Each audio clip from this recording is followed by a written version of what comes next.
Sasa Waislamu sikilizeni.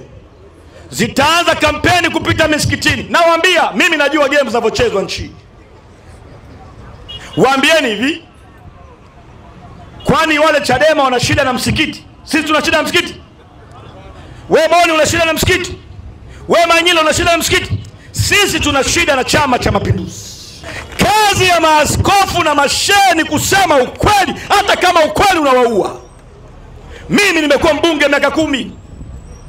Miaka 10 nimekuwa mbunge. Miaka 10. Katika wabunge walioongelea mashehe waliokuwa wamefungwa na kuteswa, hakuna mbunge Muislamu aliongea zaidi yangu mimi Mkristo na Bwege. Mimi ndo nilikuwa naongelea mashehe. Mimi sio Muislamu. Mimi ndo nilikuwa naongelea baada ya Kibiti, sababu nilikuwa waziri kivuli.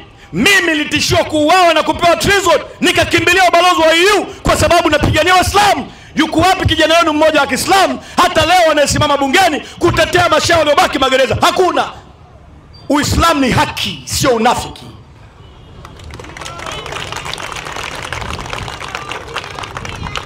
Tunataka taifa lenye haki. Uislamu na Ukristo ambao hautendi haki, hauishi haki, huo ni unafiki wala sio dini.